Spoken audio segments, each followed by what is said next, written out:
Jaclyn Orent is the co-founder and frequency architect of Cultural Catalysts, an identity-based peer network for founders who have built real businesses from inspiration and purpose, and are now at an inflection point between what they built and what's calling them next. Jaclyn describes her work as designing the conditions for resonance, identity shift, and lasting cultural change, especially for leaders who feel they've outgrown traditional business networks which do not fully fit into purely spiritual spaces. Her background includes executive coaching, leadership development, and consulting, with an emphasis on aligning personal transformation with organizational impact. It's good to see you. And I did want to start with this might have a very long answer, but I wonder if you could just take us back a little bit into your life and tell us Yeah. a bit about who you are, and perhaps what do we need to know about you that's going to help us understand what we're going to talk about for the next sort of 45 minutes to an hour. Yeah. So the first thing that I want to preface is like, how did I get here? Like, how did I Hmm. get to doing cultural change work? Because at first thought, that's not the direction that my life was going a decade ago. I was working in corporate America. I was doing what was modeled to me, and I got fired from a dream job that, for the first time in my life, made me realize, hold on a second, I don't know who I am or what I want. So the hero's journey classically started. And that question mark actually led me to take some time off and start inquiring into some health challenges that I was having, and ultimately getting to study under like a world class expert in the realm of what I was needing help with. And I found there was an addiction to food that was actually preventing me from healing my body from the protocols they were suggesting me to do. And I got introduced to water fasting, and I had never heard of it, but I started doing research on it, and it's like the world's oldest healing modality. And it also said spiritual experiences in it. And I grew up Jewish, so like I didn't really know what that meant. I grew up Jewish culturally and through like the things that you do as a Jew. So I decided to fast on water, which ultimately ended up cultivating into a 36-day water fast. When you say 36-day water fast, you're not saying you only had water for 36 days. Yeah. The first few days were juice, and I switched completely to water. Yeah. Wow. And sorry, I'm interrupting. What the hell happened? Yeah. So it changed who I was and what was important to me, the way I view the world. That experience opened me up to a way of living that I didn't even know was available to a human being.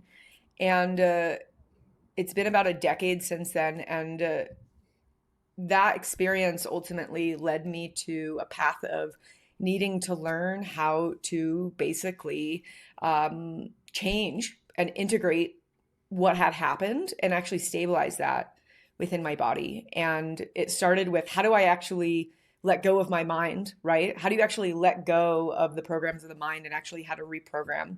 Mindfulness based being skill. But basically, it set me on a path of mastery that wasn't this like nice to have. It was like absolutely essential, actually, because it led to a spiritual emergency. And actually, I ended up asking for help, and spent many years receiving that help, and then ultimately learning how to do that work myself, and then working with other people to do that work, and then doing that work with leaders, and then actually getting to see the outcomes in what I call systemic critical leverage positions, which is specifically individuals who create the greatest amount of change with the least amount of effort, right? And that's because they can impact the greatest amount of people. And so my story is really a story of like calling. It was a calling to fast on water like that. And then it was a decade of integration and ultimately the requirement of self mastery that was needed to not just take that experience, but actually integrate it into my body and my being, have it change me and my values and what was important to me and how I spent my time. And ultimately, it's culminated into my life's work, which was the whole point, anyways. I was trying to seek a way to, get paid for being myself. And I had no idea that when I was seeking the path of service, that the price tag, literally and figuratively, would be so high to actually become the person that I needed to become to do the work that I'm here to do in this world. And how would you describe the work that you do today? The work that I do today is literally creating an intersection between the people who actually have capacity to change things and the way that our culture operates, and actually bringing them together to work together to do it. And the best example of how that is right now is there's people in different organizations. So the way that the system is structured basically is that there's different levels of the system, like the human system that goes all the way up from the individual to the dyad, to the team, to the organization, to the community, to the country, and to the global processes specifically. And what I found in my own work is, for one, seeing the transformation that happens when you work with a key decision maker on both quantifiable and qualitative outcomes on a system, and then getting to realize actually that is how systemic change happens.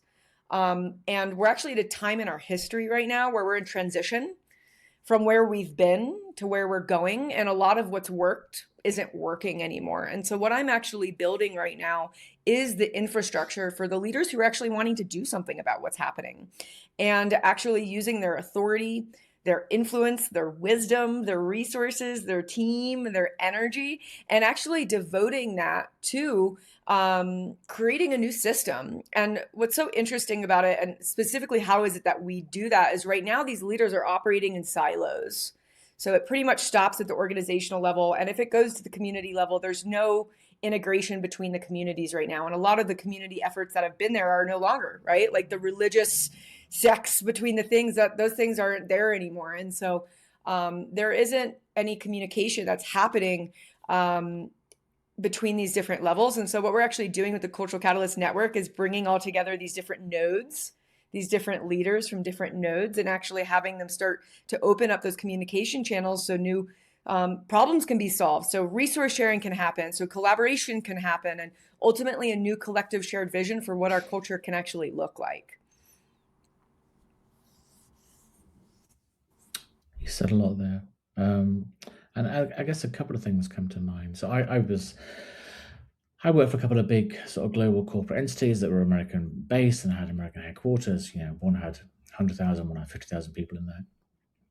And I guess one of the things that we were always led to focus on was the performance of our business, the performance of our stock, the happiness of our shareholders, the comfort of analysts, comfort of investors, etc. How do you get people to break out of the in it for myself, my company mentality, Yeah.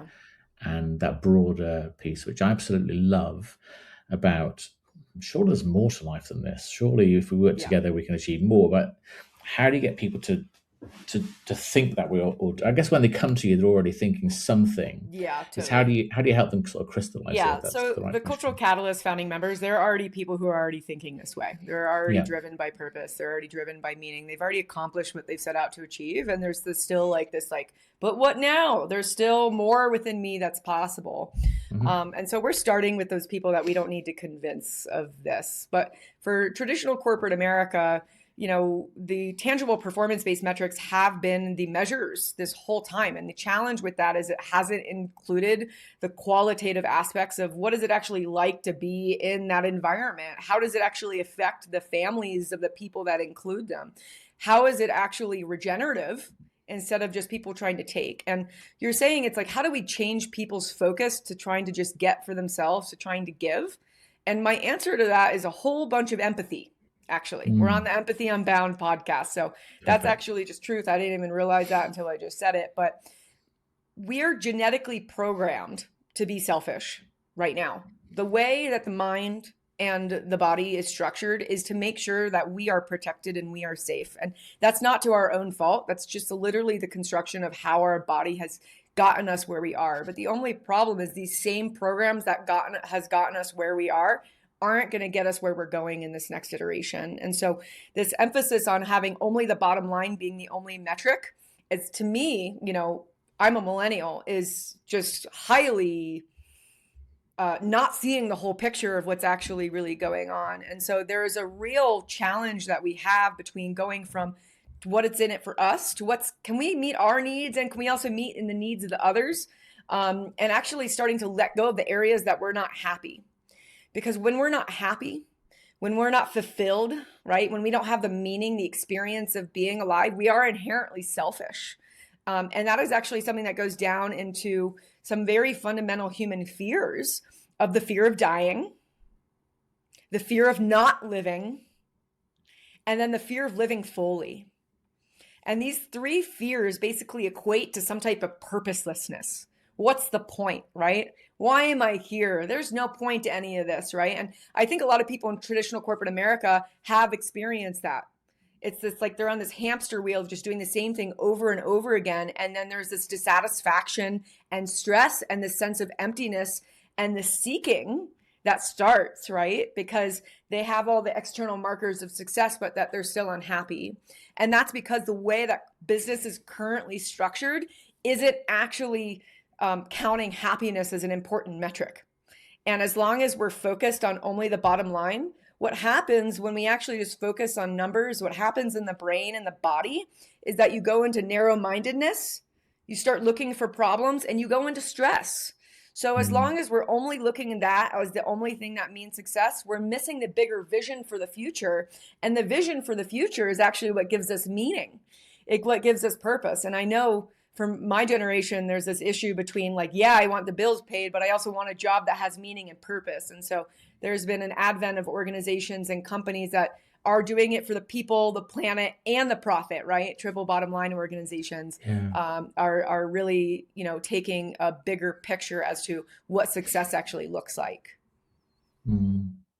It's super interesting. I mean, I got made redundant from a job that I absolutely loved. I loved my job, and I don't know, 400 or 500 people that reported into me that sort of worked across the world, and I thought it was a great job. And different things happened, and different leadership came in, and there was less focus on some things I thought were important that we didn't necessarily align. But I sort of left that, and I recognized when I left, I very much judged my success, happiness, even to some extent who I was, by what I was achieving in my job.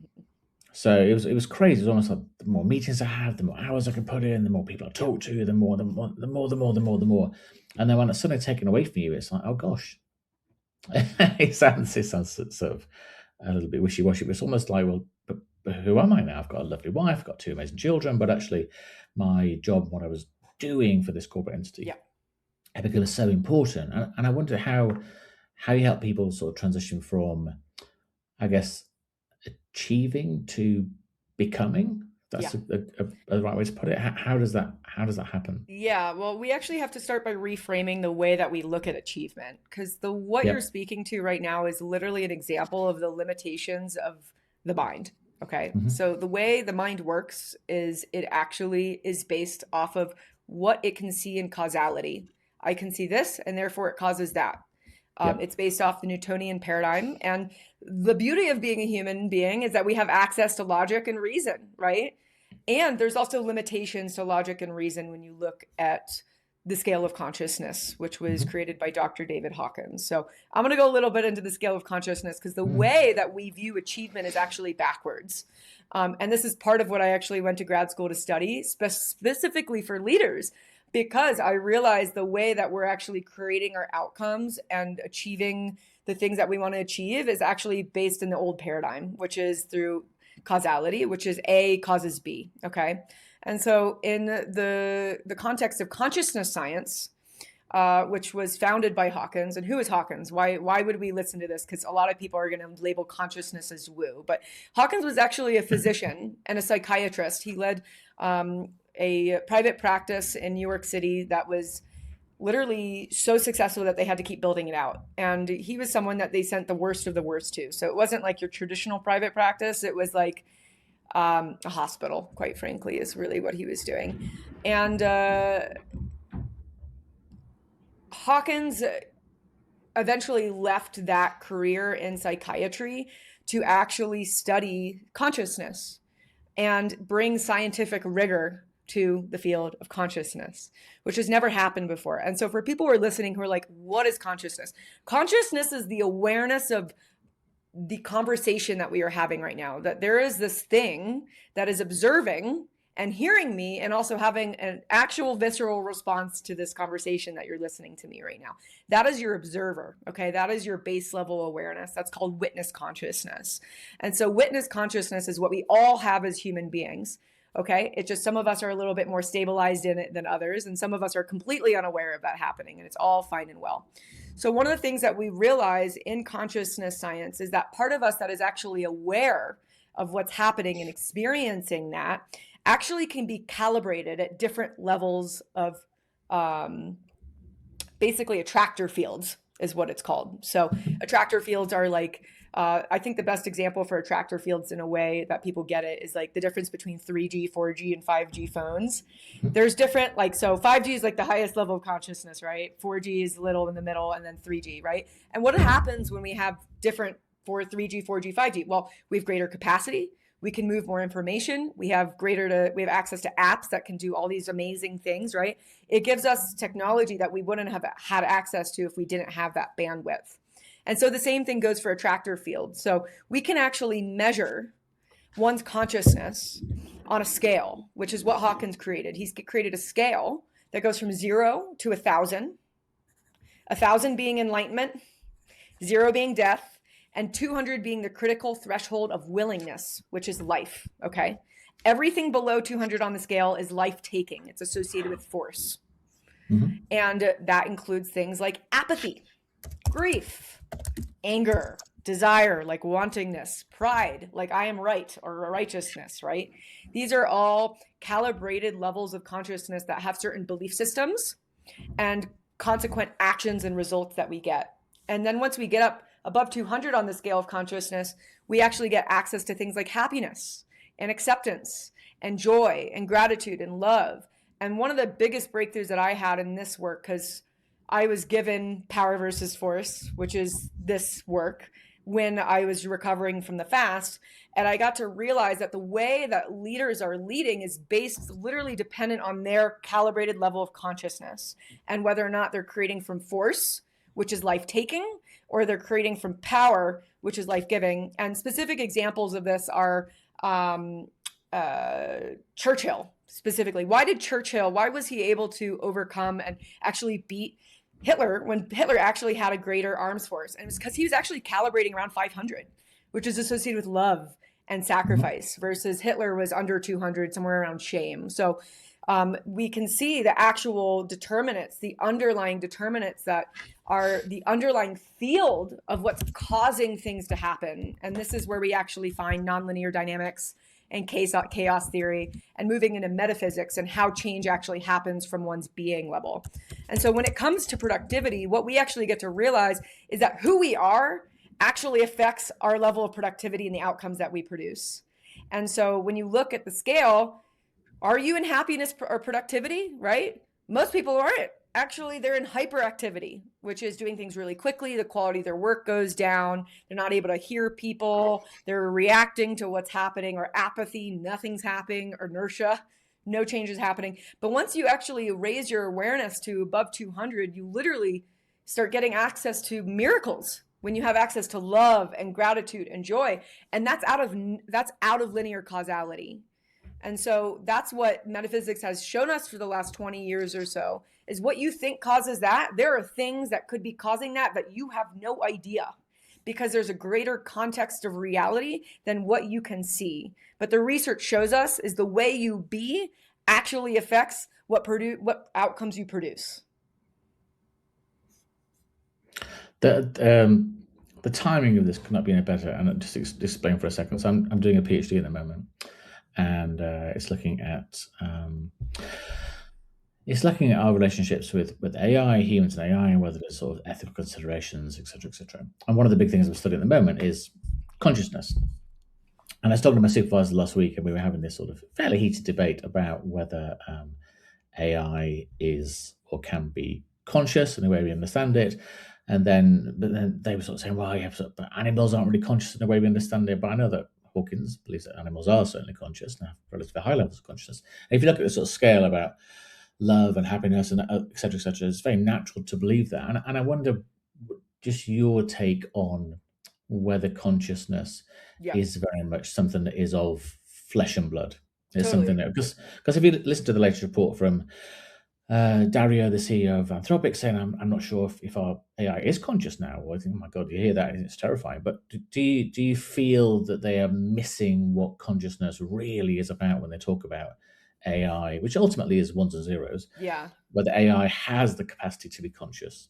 Totally. Well, from my perspective, what consciousness is literally the creation of life itself. Okay, so like the part Yeah. of you that is aware and having this conversation with me, that is Mhm. that is part of literally creation. That is whatever it is that you it is the unmanifest made manifest. Literally, that Mm. is what that part of it is.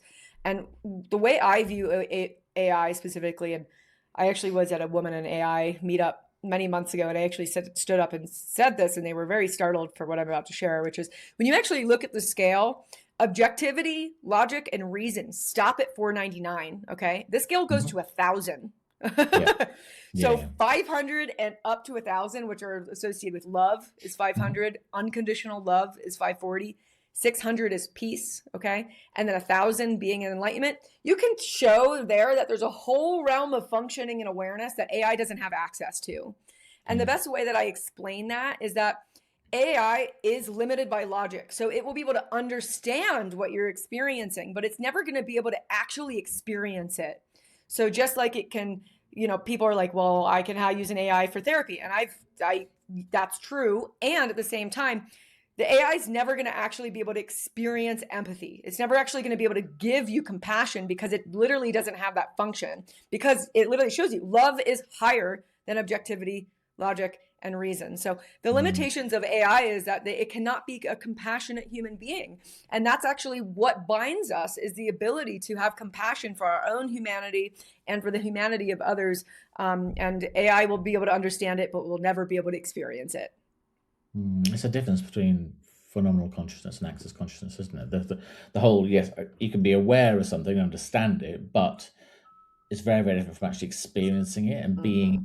in that. And Yeah, it's interesting that you use the word love, and I think that's an incredibly powerful element aspect of our consciousness that certainly isn't talked about in a totally. business sense. And I Yeah, wonder, is that because we've sort of we've grabbed onto this idea that love is the feeling we have towards another person. It's yeah, a very intimate thing. It's perhaps it's intimate, it's sexual, it's a relationship, and so love is something we perhaps. And yeah, I said before, I loved my job, and when I said that to people at yeah, work, they'd be like, "You love your job? What do you mean?" I yeah, wonder why we hold on to our concept of love that yeah. perhaps limits us. Well, I think the way you just expressed it actually hits it on the nose. Why do we hold on to love? And part of the challenge that we have as human beings, and what I actually got to experience during the fast, is that Mhm. love is not something to be held on to. Actually, love is something that actually you have complete access to at all times. It is completely impersonal to you. It naturally flows through you.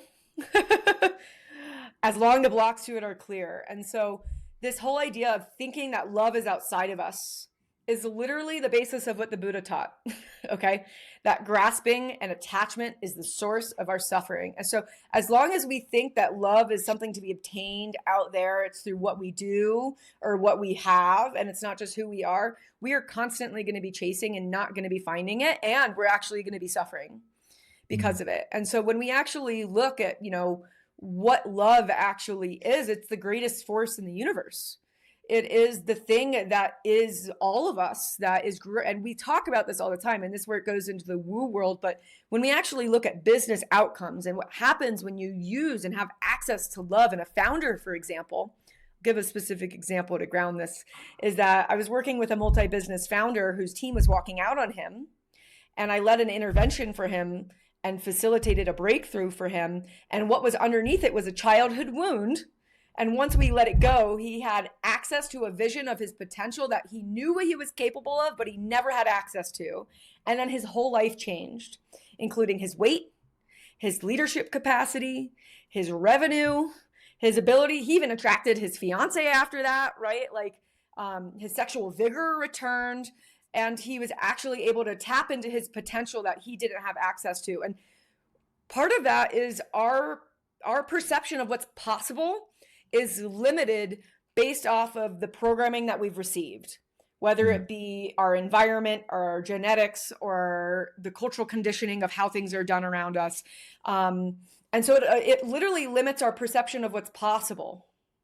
And our perception of what's possible actually affects the actions that we take and the results that we get. And it either makes a positive momentum loop or a negative momentum loop. So that founder was in a negative momentum loop when I met him, right?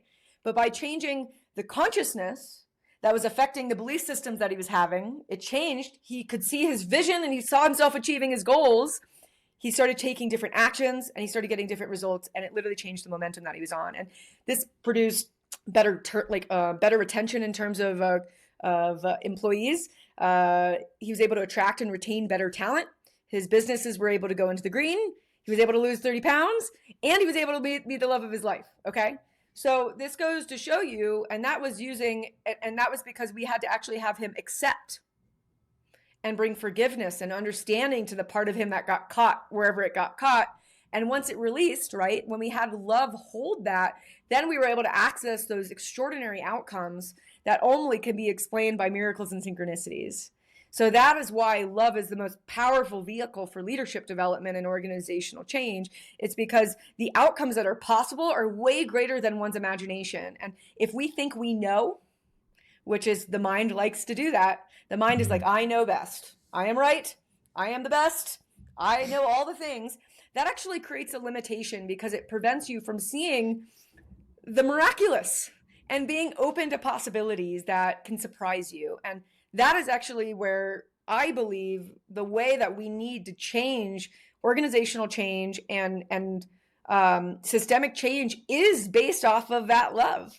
And it's not through some just virtue, but it's actual practice of becoming that ourselves and inviting in the miraculous, because we are not just self-serving, but we're whole-serving. Did your love for yourself change very much after your fast?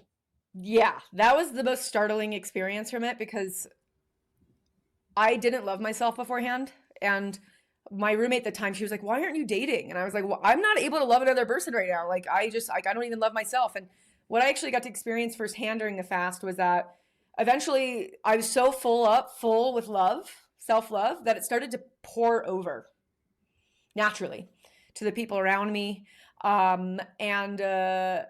That made me reconstruct how things worked, actually.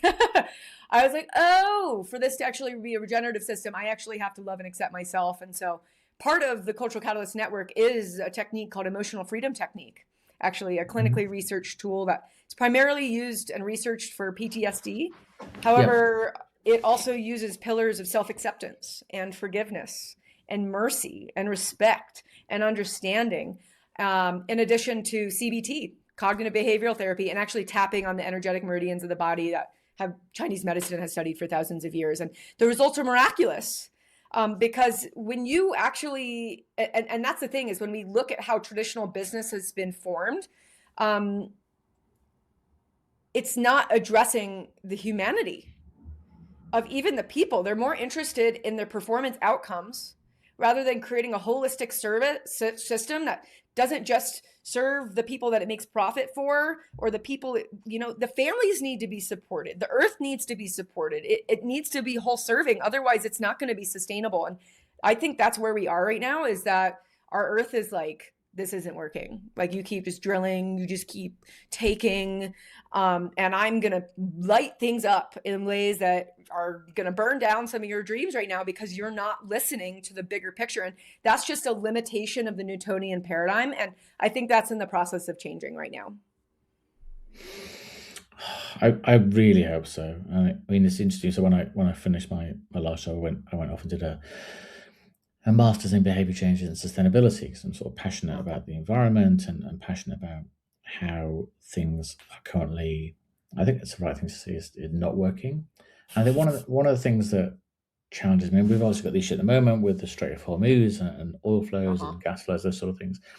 So rather than governments carrying on with some of the good work they've been doing. A lot of governments saying, okay, well, we'll open up these oil fields again. We'll start to sort of import more oil and more gas. So you think, my goodness me, you're multiplying the problem. And Yeah. I do.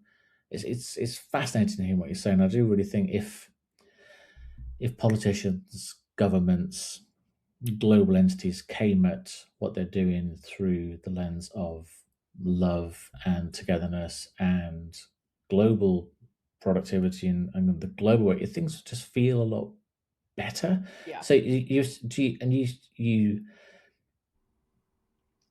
I really want you to convince me, but do you believe that we are Yeah. on a positive upswing? We are going to see positive Totally. change. So my rational response for where we are right now is in transition based off of Ray Dalio's work of a changing world order. Yep. Yep. Okay, so we're in transition right now. As soon as we went to war with Iran, he was like, we just went into stage 6 of the debt cycle. So what's happened now has happened before in history. And so if we actually take that and take a step back and refrain from reacting to what's happening, we can be like, oh, okay, so this has happened before. Let's take a bigger picture of what's happening and what can I actually do about it? And so what I'm actually seeing is that these next 20 years, if I'm correct, based off of his research, is that the next 20 years are going to be transition from what's been to what's next. And it's going to be hard, I think, for most people, depending on how you view it. And one's ability to change their experience of reality, I believe, is the master skill, because no matter what it is that happens, we have the ability to actually respond instead of react. We have the ability to accept instead of resist. We have the ability to actually step up and become empowered instead of being victim about it. And so I think this is going to go, it's literally what I see happening is the evolutionary process literally taking form. And so when we're talking about, like, of course, we want to lead from a place of love and make decisions through love, that's literally a different operating system. Okay. Yeah. Most people's operating system is below 200 on the scale of consciousness. It's like 85% of the population. So most people are in some level of fear. Okay. So to be making decisions from a place of love is literally going to be from a place of intellectual understanding. It's not going to be from a place of embodiment at all. And so what I'm seeing over the next 20 years or so, as soon as you look at what happens after the transition cycle, as we start to regain footing and we go into prosperity, at least for the United States, based off the world order perspective, is that these new systems are going to need to be designed by the people who already have the operating system of where we need to go. Do you think that by... So, and I feel like I'm going to ask a question there's only one answer to, but do you feel that one of the reasons that we're in the situation we're in at the moment is because everything is, in the scheme of life and history, we focus very, very much on the short term, whether it be the week's sales figures, the quarterly results, the 4 years presidential cycle, everything seems to be, and if you look at where we are, but humanity's been around for like a sort of second of our global, Totally. 14 billion years, whatever. So you think, well, we sort of do focus so much on literally today's news headlines. And as you were saying, if we can look at it within context and recognize that cycles don't happen hourly, they are 10, 20, 50, 100 year cycles. But that's very hard for a government or somebody to do. And I understand, if you look at sustainability, it's asking people to make decisions that might make their life, in their minds, a little bit harder for the benefit of other people or perhaps generations to come. And I think that's something we haven't necessarily seen evidence of people being able to do as yet. Yeah, and part of that is, I think I'm pulling off of some of Hawkins' later books, which is his highest calibrated book is called I. And one of the things that he talks about in this one is the difference between context and content. Okay. And the way that the mind is set up and it affects with its biology and the nervous system is that it's primarily focused on the content of what's happening, which is like the news headlines. It's the weather report. It's the conversations that you're having. It's the quarterly results. It's the objectives.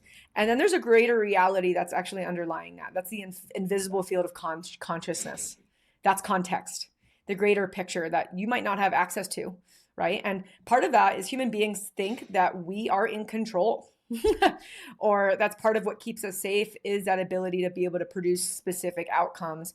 But in reality, that's actually a limitation, because there's a much greater power available to you when you realize that you're a part of the puzzle and not the entire puzzle. So when we actually learn how to let go of ourself, which is actually a 3-step process, the mechanism of surrender, as taught by Dr. David Hawkins, we can actually expand how we see the world from we're literally wearing red glasses that have me in fear to green glasses that have me in love, and a totally different reality is happening. And I'll give you an example, because my mother and I are in a transformational experience right now, and I'm standing from this place of integrity and honoring my needs and what I need, and I want to be able to relate to my parents in a way that's from a place of wantingness, not from a place of have to. Okay, wantingness is power, have to is force. Okay, and she's having a whole emotional reaction to me standing in my power specifically. And for me, I'm like, I am actually doing this from a place that's regenerative. It gives me life. And from her, there's a bunch of negativity associated with it. And so what I'm really seeing right now is literally evolution playing itself out on a financial level, literally on a civil level right now. You see it with the gas prices. Everything is affecting each other. And as long as we're just focused on it being about me, which is content, we're never going to be able to focus on the greater, bigger picture. And even when you scale back, when you go past the global systems, right, and even past the empires and all the outcomes of it, what's holding that? Okay, there's a greater reality that's available to us than what we can see. And as long as we think we know, we are limiting ourselves to the possibilities of a greater reality existing that's much greater than anything we could ever imagine. And quite frankly, that's where the excitement is. As long as we know everything, there's certainty and it's boring. But when it comes to traversing the known or the unknown, we're moving from the known into the unknown right now. I often think, I mean, I'm in Colorado and I've watched, I was like, the settling of the West is on, I think, Amazon Prime, and all these gentlemen that like settled the West and like went through like ridiculous conditions and experiences to be able to create what we now completely take for granted. And that's how I kind of see where we're at right now. Is we're leaving the old world and we're stepping into the new world, and it's kind of terrifying in some ways. There's a lot of unknowns, but at the same time, there's adventure and there's resources and there's beauty and there's new collaborations and people that we meet along the way that allow for new ways of being, new ways of relating, new ways of trading, that are literally on the other side of this. And as long as we are attached to our reality being a certain way and we try to control our circumstances, we are missing out on the greater potentials that are available to us. It's such a truism that we do tend to cling to or feel stuck in what we know, whether that be a relationship we know isn't working, isn't going anywhere, whether that be in a job we're not enjoying, whether that be in a family dynamic we're not enjoying, etc. Because it is exactly as you say. It's almost that, well, what is it? Better the devil I know. I was like, oh, as well. If I know how bad things are now, but if I do this thing, could things get worse? But you think, rather than thinking, what about if things got wonderfully more amazingly better? Yeah. And we sort of we trap ourselves in that thinking of, yeah, no, I better not change things because who knows what will happen. Yeah. Which is it's weird, isn't it? It's just such a weird thing to do, that we have that sort of fear that holds us back from doing those things. And I totally agree. If we can somehow step away, or sometimes, exactly as you said, do things because we want to, as opposed to things because we have to, there's no downside to that, really. And I know we touched on AI a little bit before, but it almost feels compulsory to talk about AI whenever I do a podcast now. And I'm not going to ask the question, is AI going to save us or destroy us? Because I think the answer is very, very nuanced. But what do you think about, not necessarily AI, but the intentionality of the businesses that are developing AI? Because it doesn't feel like they're sort of sitting in a room having the discussion you're having. How do we build AI from a place of love and togetherness, empowerment, whatever? It feels like they're very, very, get my model out today, get my model out tomorrow, got to beat China, got to beat America. It's very, very aggressive and it's very male centric at the moment, which is another issue. But yeah, what are your thoughts on how AI is Yeah, vaguely its way into our lives? totally. Well, I'm actually part of Women in AI in Mhm. Boulder here. And so part of this conversation does stem on what we talked about earlier about the limitations of it and being aware that it cannot have compassion. Yeah. So it is not human. So don't confuse it. Mhm. And there's also part of what I was, helping support was actually a reflection process of like, how are we actually using our AI? What's working? What's not working? How's it actually affecting our decision making?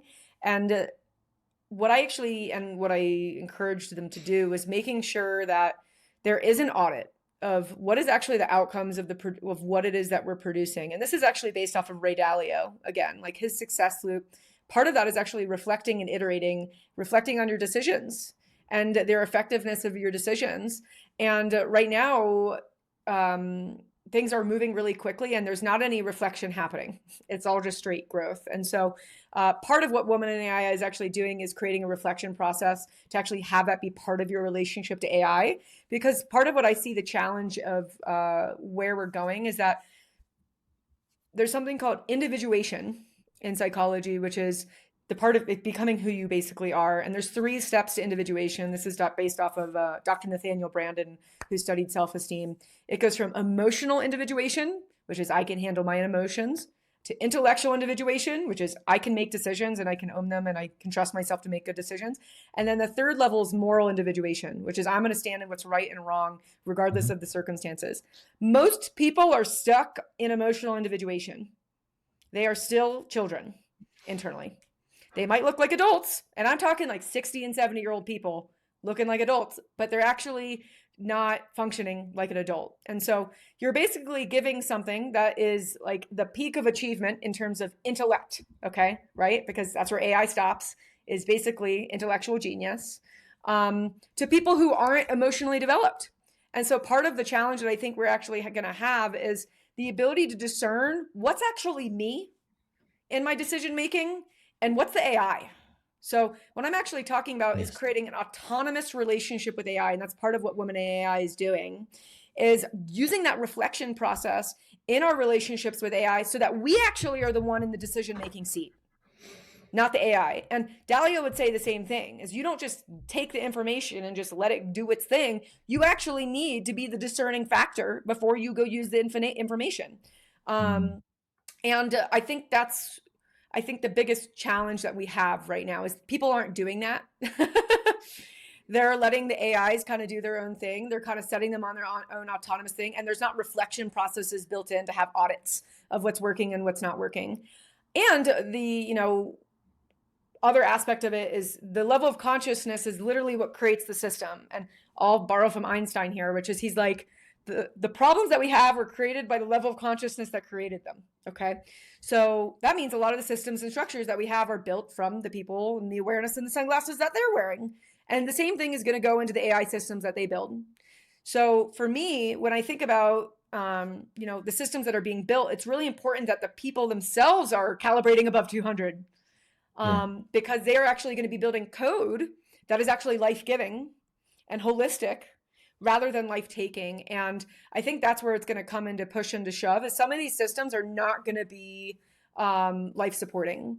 And you'll know because of the founder specifically. And I'm a Claude user who's Mhm. programmed Same. to be honest, ethical, and kind.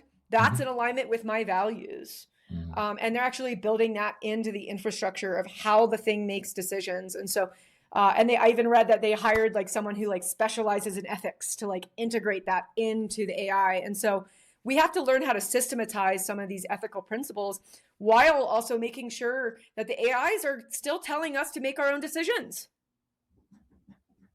It's yeah. No, I'm a Claude user for exactly the same reasons, and it's very interesting. So I think that it is what people want, because obviously Anthropic just had a disagreement Uh huh. with the Department of War, amongst Yep. other people, and pulled back on that one. And Anthropic and Claude users for the first time surpassed OpenAI as a result, because people recognise actually this AI company might have some. Yeah, it's for profit. It's not a charity. We accept that, but Yeah. actually they do have some ethical Totally. and And moral that fiber that behind I it. want to And talk they, about that right now because Mhm. that actually is literally a physical example of power versus force from Yes, Hawkins' work in real time, right? We saw Anthropic CEO be like, "No, I will not like not go by our values of integrity and not protect our people for your guys' security measures." And then it got given to and then got given to chat, right? And they took it up, and everyone was like, "Oh my god, I don't trust them now." yeah, Because of that behavioral decision. And then the surges of how many people went to Anthropic afterwards, it literally for days, I had limited capacity. yeah, same. And I was sort of happy but frustrated at the same time. Yes. I was a bittersweet moment. I was like, you know Mm. what? This is good for humanity. But that's a specific example of just like a nonlinear, it's called a tipping point in change Yeah. science of something causing just like exponential, nonlinear, almost unpredictable change on the graph because people got to see in real time the values of the people who lead the organizations. And people were like, you know what? I actually want my best interest to be at the heart of the decisions. And that made people leave, chat in Mm. droves. And I was ecstatic about that, actually. And it goes Mm. to show you that it's not just about profit. It's not just about, making the sale, like to the government of war or whatever it's called. It is about putting the values and the purpose of the people first, and the people respond.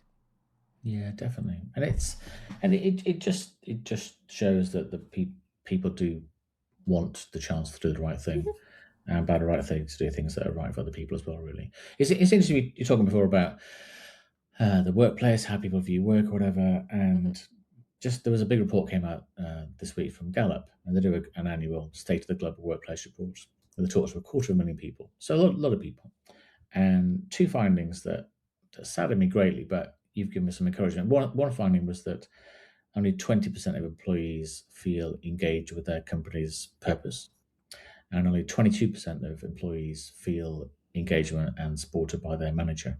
Yep.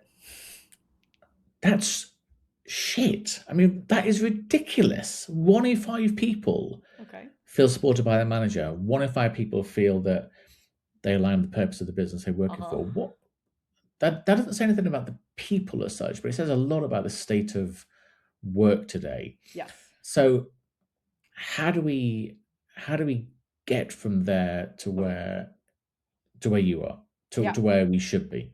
Yeah. So part of the research that I actually am building the Cultural Catalyst Network is based off of 60 years of change research.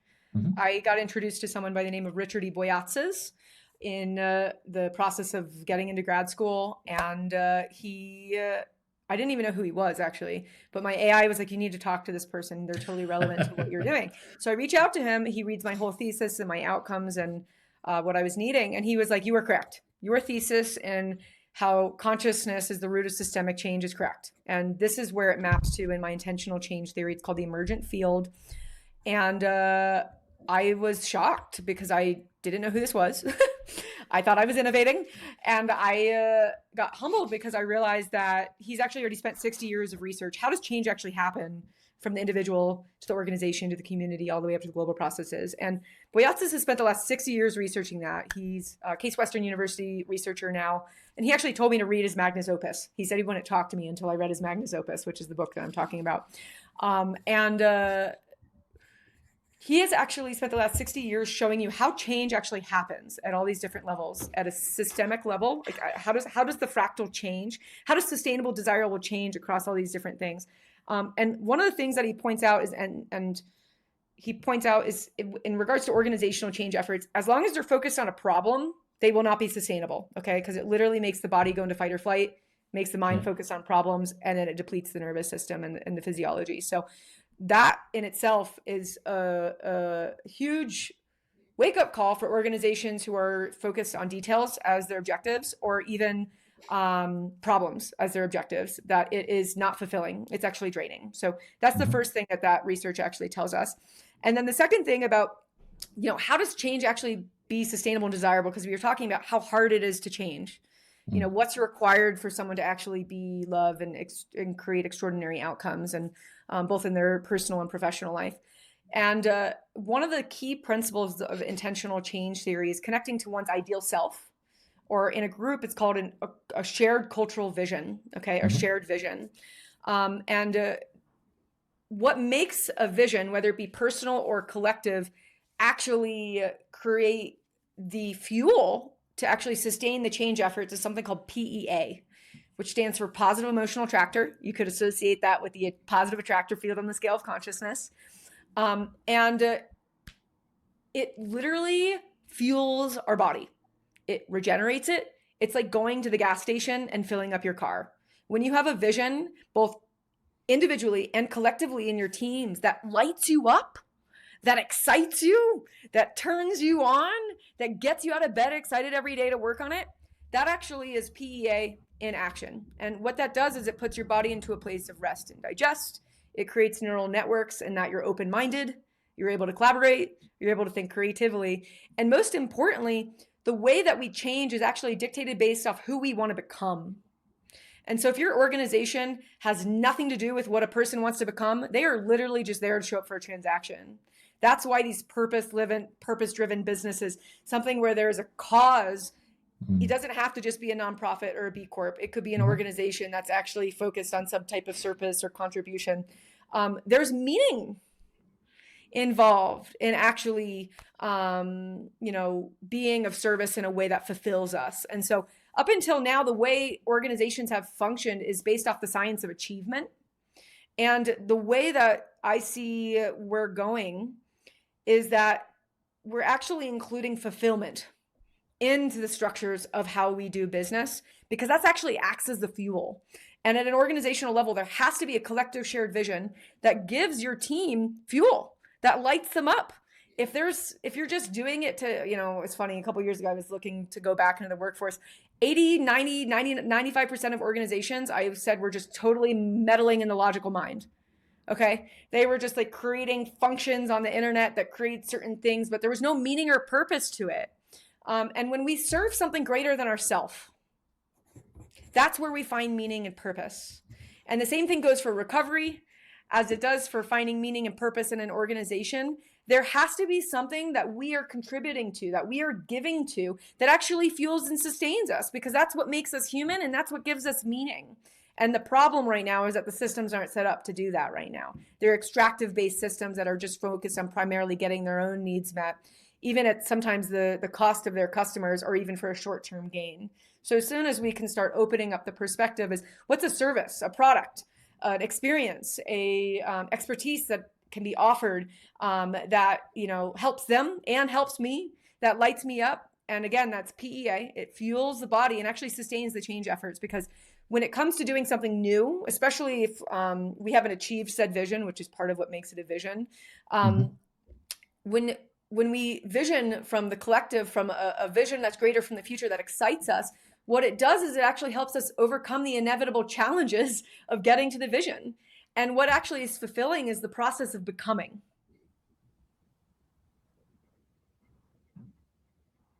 I completely understand that.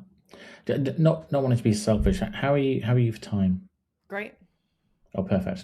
There's a couple more things I want to ask there. It's funny what you just said. It reminded me. There was a film a few years ago called Monsters Inc.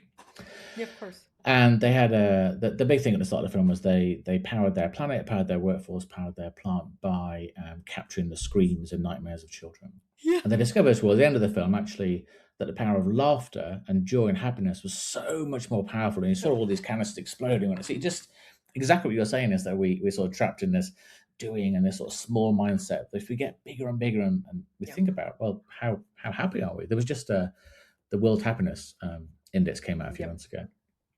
And as ever, the top 6 countries, I think, were all in sort of Scandinavia or Northern Europe. And I think the UK was like, 23rd. I think America was like 25th. And we sort of struggle with happiness. So a few more things I did want to touch on. So I'm really fortunate. I've got an amazing 16-year-old son and a wonderful 19-year-old daughter. My daughter's just gone off to college. She's back for Easter, which is wonderful. She's studying philosophy and ethics, which I think is a good thing. My son's just about to do his sort of end of one of his first big set of exams, really.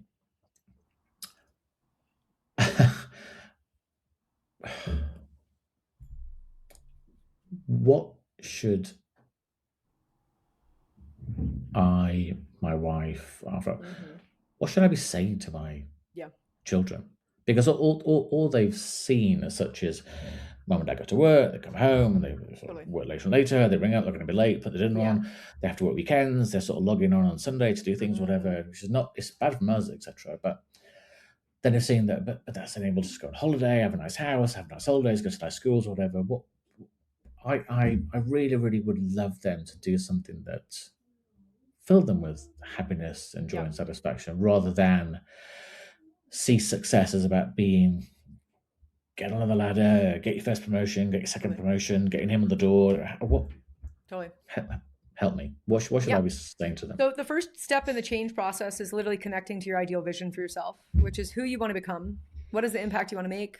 What's the legacy you want to leave behind? What are your values? You know, what do you want your career to look like? What do you want your family life to look like? What do you want your character or even your relationship with your mind or even your health and fitness or your emotional life or your social life, right? There's so much to life more than just business and career. And I often find that people limit their goals and their vision by what has been modeled to them, which is exactly what happened to me. That's part of the reason when I left corporate America, I was like, who am I? What do I want? And a decade of questioning that and finding out who I was and what I was interested in. And the system as it is doesn't currently set people up for that. It's very much a, you know, you go to this, then you go to this, then you go to this. And so the most important thing that you could have them do is actually vision to their future into all these different areas. There's a specific course I did called Lifebook, which is on Mind Valley. It's funny, I've been trained by Dean Graziosi and Tony Robbins for years. And many years ago, they asked the question, it's like, if you could talk to your 18-year-old self, like, what would you tell them and why? And I was like, I would tell them to figure out what you want in all the areas Yeah. in that course, not what everybody else wants of you, because I went to college because they wanted me to go to college. I wasn't ready yet. Yeah. I wasted so much money and time and energy doing what they wanted me to do instead of literally just, I would have been fine just, you know, continuing doing what I was doing until I knew more about what I wanted to do with my life. Right. And I think visioning, and the science literally says visioning. So who do they want to become? And all these different areas of their life. And what happens at the end of that course is that you actually create a 5-year life vision stemming 13 categories, actually, many of the ones that I just discovered, that I just mentioned from you. And what's important about this is that it actually gets you to get off the treadmill for a moment of life Mm-hmm. and to actually do some reflection and actually to do some planning so that they can actually make decisions based off who it is that they want to become and not what's been modeled to them.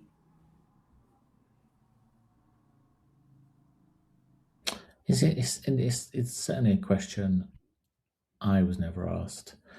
You know, back in the eons of history, what is it you want to become? Yeah. And not so much as in. Well, I was often asked. Yeah, I might have asked a question, but what they were looking for was, oh, I want to be a manager. I want to be a. Yeah. I want to have my own business. So they were saying almost what do I want to achieve, as opposed to who do you want to be, which I think is not a place that a lot of education facilities are set up to us. They have careers advisors, they have all those sort of great things, but yeah, when it's actually the question, what about you? That's something that we don't. Yeah, something we don't talk about enough. But I always feel I get off these calls and I'm going to speak to my children and say, right, they get it straight away from me. Yeah. And then my next question would be, how do you avoid being overwhelmed sometimes? Because things perhaps aren't changing as quickly as you'd like, as I'd like, sure. how do you sort of, maybe you do sometimes go home and think, There's no prevention to being overwhelmed. If we try to resist overwhelm, it just creates more overwhelm. And I was overwhelmed yesterday, for example. So, but I also took the time to breathe and meditate and feel into the parts of me that are overwhelmed. And I also receive a specific kind of chiropractic care that helps, manage stress better. And I'm an EFT practitioner, like we talked about. So I'm using EFT to actually expand into the overwhelm. There's actually, one of the things that is different in the way that I approach things is that I'm not using my external environment to create my emotional states. I'm actually changing my internal environment to change my emotional states. And your emotional states are actually how you experience your world. Okay. when people are like, what do you want? And Michael Singer talks about this of the untethered soul. You think you want that house with the 5 cars, but what you're actually wanting is joy. Yeah. Or gratitude on a consistent basis, the feeling of being alive specifically. And part of it is we get to actually make decisions. And part of that is that the habits that we take. So you're hearing me in my habits, right? Like, I'm going to go for a walk. I'm going to go breathe and meditate into this. I'm going to stand on a grounding mat, sleep on a grounding mat. I'm going to go get chiropractic care. I'm going to go tap on my body and actually feel the feelings that are causing me to be overwhelmed and naturally coming into a place of equilibrium. So for me, overwhelm is just a signal that needs to be addressed and not resisted or even pushed away, but to actually be accepted and surrendered into. It's really really powerful when you said that. I think one of the things that we do is that we look to external validation. We look to whether it's okay. I'll be happy if I've got a better car, phone, hat, pair of shoes, bag, whatever. The look for these external elements, and what you're saying is it's so obvious in a way. Is that, well, no. But the only thing that's going to make a difference is if you actually change and validate yourself. If Yeah. you are accepting of things you want to do, if you're recognizing some of the things that are going to bring Yeah. power into your life, it's about yourself really. But that's hard, isn't it? Because we do live in a comparison culture. We look at our phones, we look at Instagram, we look at these sort of insta perfect lives, and oh my goodness, but they're happy because they've got dot dot dot dot.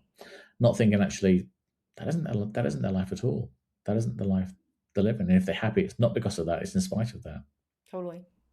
And I think it's because we haven't really had a role model for this. Our No. society isn't set up to create happiness. It's set up to create productivity, where what we're asked to vision with the future is based off what you want to do, basis who you want to be.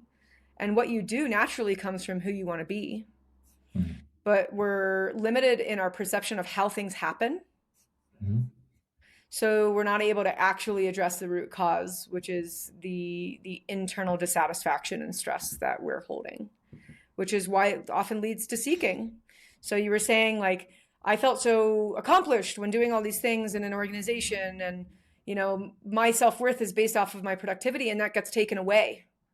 And then you're like, oh my goodness, I'm actually really not happy. All these distractions were preventing me from seeing what was really going on. And that's why people start seeking for answers from teachers and gurus and experiences, and sometimes extreme experiences. And that ultimately proves to be futile, because where these teachers eventually show you is to go inside. Every single one of them. This isn't new information. So, just pick your guru, as long as it makes your body go strong and not weak, because that makes it so it's life-giving and not life-taking. And there's a saying from Yogananda that I absolutely love, is go find the river of joy within and drown in it. I like that.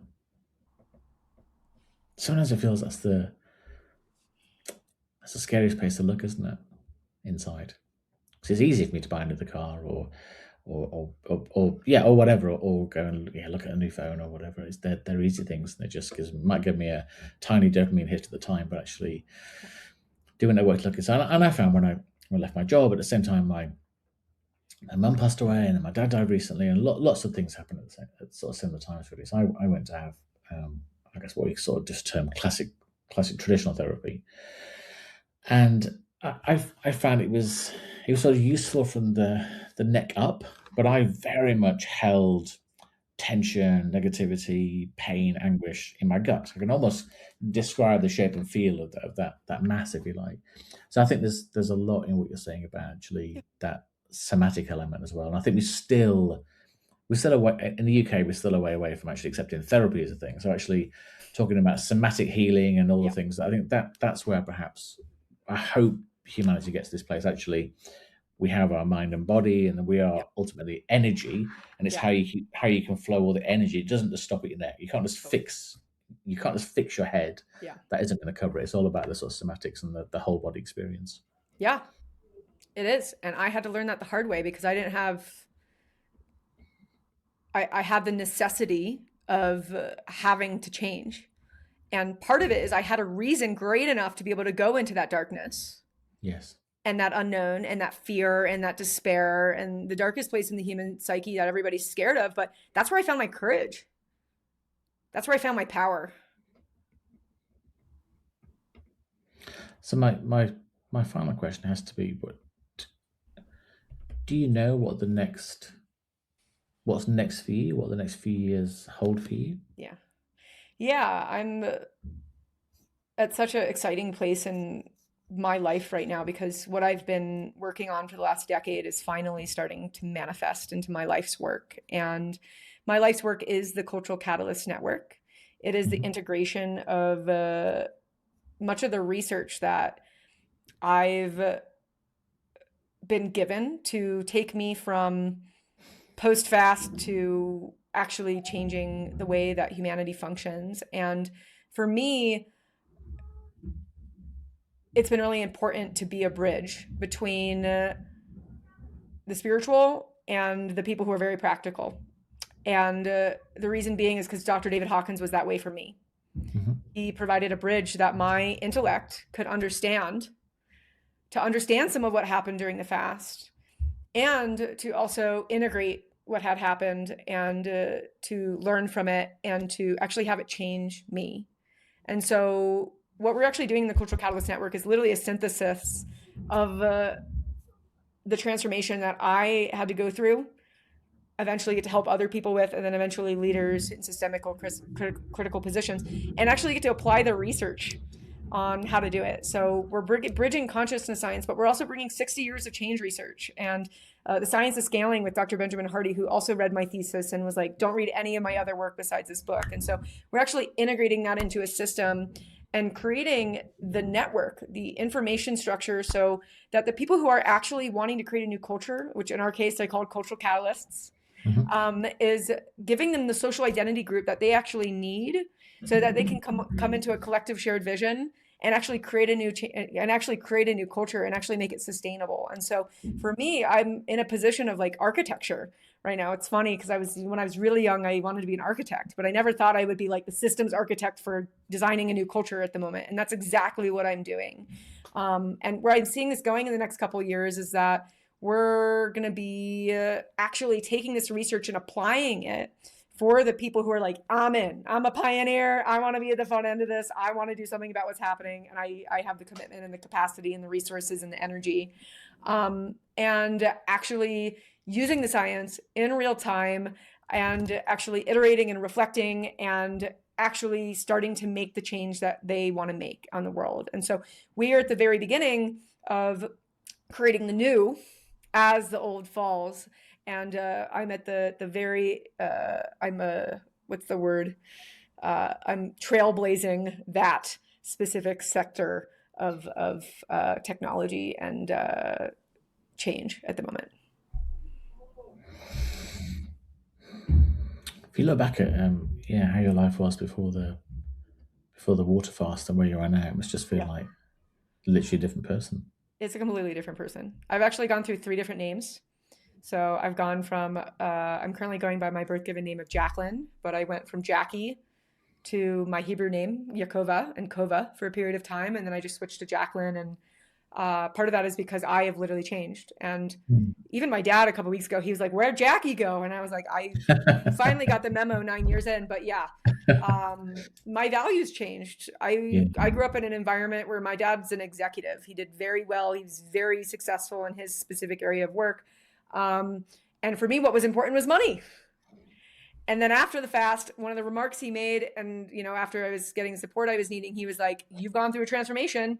You went from being money centered to service oriented. Okay. That's like the little change in orientation that I went through. And that's what I've dedicated to my life for. And that's how I've gotten through what I've gotten through is I've dedicated my life to something higher because there's been a lot of challenges, immense challenges and holes and depths and places that I'm not going to need to return to, thankfully, that have helped me persevere and have ultimately helped me become the person that I couldn't even imagine myself becoming at all.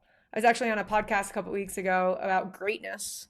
As greatness is way beyond your perception, okay? Greatness is the expression of truth that is being allowed to express in ways that are way greater than your imagination. And I feel so blessed and so grateful for that whole experience that I've gone through to become this person and to do the work that I'm doing, because it's been so fulfilling to me, and it's been so meaningful, and quite frankly, my life just keeps getting better and better. So I just like I'm so grateful that that is now what I am here to offer in the world. And that was the whole point anyways. I left to go find myself and what I was here for. And it took some time and some windy turns along the way, and some mistakes and some challenges, and some victories, but I wouldn't trade it for absolutely anything. And I can tell you that I am totally living life to the hilt. And I think that is exactly where greatness is found. Perfect. Your passionate energy comes through the screen, through the microphone, through the headphones so clearly. And I've made more notes on this podcast than any other one about things I was going to look up and research and find for myself. And so I can listen back and I'll get all the names properly as well. But just thank you so much for not only for this, just for what you're doing, really. It's just really powerful to meet somebody that's perhaps at the point in their life where they're the happiest, where they're the most fulfilled, where they're the most energized, where they're the most certain of where they need to be. And I think that's you. So no, thank you so much. Well, thank you so much for having me. It's such an honor to be able to role model this, to be quite frank. You know, when I think of leadership, one of my pillars is leading by example, and people don't even realize what is possible until they meet someone like a cultural catalyst. And so part of this is actually role modeling a new way of being, a new way of doing things. So in just listening to me and hearing me and just experiencing me for the first time, people are like, what? Like, I didn't even know this was an option. And that's part of it, is like the way that our bodies are set up is that when we meet someone that we actually are like, whoa, like I want to be like them, it literally sets off our mirror neurons and actually starts a change process for us, because we didn't even know that was a possibility. So I'm just here to show another possibility, and also encourage people to find who it is that they are and what it is that they are here to express. Fabulous. I'll put lots of links onto the notes so people can find you and read more about the work you've sort of cited, and hopefully experience being a cultural catalyst for themselves. So thank you, and lovely to meet you. Thank you as well.